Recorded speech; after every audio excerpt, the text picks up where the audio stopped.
Halo teman-teman, perkenalkan nama lengkap saya Beatrix Noksunjianti Tari. Jadi dalam kesempatan kali ini saya membahas terkait dengan salah satu tempat yang sudah tidak asing lagi buat warga kota Kupang, yaitu Oesapa.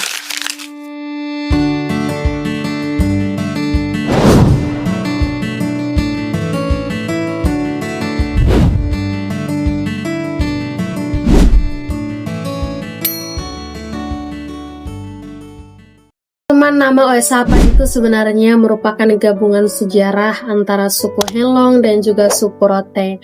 Tapi akarnya itu datang dari perjuangan orang Helong waktu pertama kali mereka menginjakan kaki mereka di Oesapa sekitar abad ke-14 atau abad ke-15. Adapun cerita di balik pemberian nama tempat Oesapa.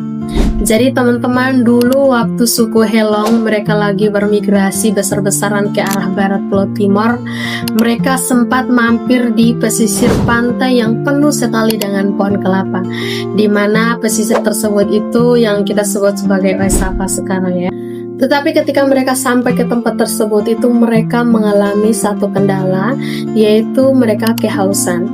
Tetapi saat mereka kehausan, pas mereka lihat stok air mereka itu sudah habis dan bahkan mereka itu tidak mempunyai wadah untuk ambil air dari sungai atau mata air terdekat. Karena orang zaman dulu itu sangat kreatif, akhirnya pemimpin mereka ini menyuruh anak buahnya untuk buat wadah air dari apa yang ada di situ.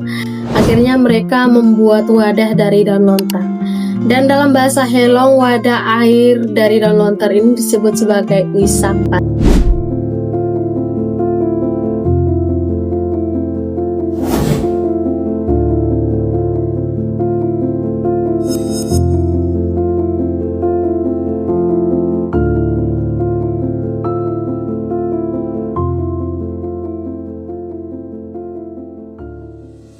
Ui itu sendiri artinya air, sapat itu artinya daun lontar. Jadi mereka pun ambil air di sebuah gua alam, di mana gua tersebut itu sudah lokasinya itu sudah berada di dalam kampus UKAW. Dan sejak saat itu orang-orang sebut daerah itu sebagai daerah Oesapa. Walaupun masyarakat di sana sudah menyebut tempat tersebut sebagai Oesapa, tetapi sekarang itu sudah berubah menjadi Oesapa. Kenapa dia bisa berubah? Nah, ini yang perlu kita bahas bersama supaya kita tahu bagaimana asal-usul nama Oesapa. Jadi teman-teman, seiring berjalannya waktu, wilayah Oesapa ini atau Oesapa ini makin ramai didatangi oleh orang dari Amphoang dan paling banyak dari Pulau Rote. Tetapi karena lidah orang Rote dan orang Dawan ini mereka lebih terbiasa bilang air itu adalah Oe. Kemudian pelafalan Oesapa itu perlahan bergeser. Tadi kan awalnya Ui, tetapi kalau untuk bahasa Dawan itu mereka lebih terbiasa dengan Oe.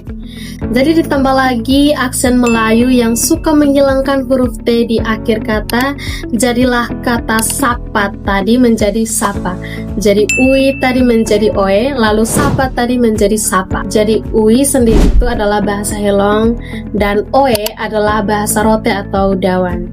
Jadi sapat menjadi sap. Kemudian dari situlah lahirlah nama Oesapa. Jadi singkat cerita teman-teman, tempat ini tuh mulai berkembang terus sampai menjadi pusat sekolah Kristen pertama di zaman Belanda.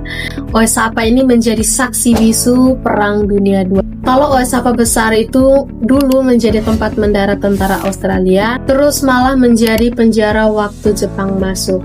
Kemudian untuk Oesapa kecil itu malah lebih seram lagi. Oesapa kecil itu menjadi pusat gudang senjata dan tempat rakit torpedo tentara Jepang. Jadi di bawah aspal atau tanah yang kita injak sekarang, sejarahnya itu kental banget sama bau mesiu dan keringat para pejuang. Intinya nama Oesapa itu adalah simbol keberagaman, nama dari bahasa Helong tetapi diucap pakai lidah orang Rote dan juga Melayu.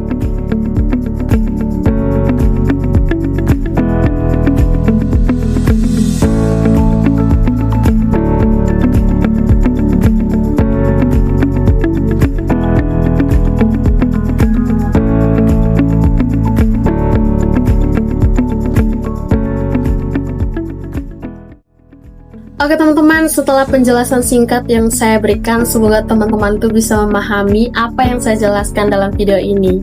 Semoga dari cerita singkat yang saya jelaskan, teman-teman bisa tahu bahwa Oesapa itu tidak diberikan nama sembarangan, tetapi ada artinya sendiri. Semoga video ini bisa menginspirasi bagi teman-teman semua yang ingin belajar lebih dalam terkait dengan Oesapa.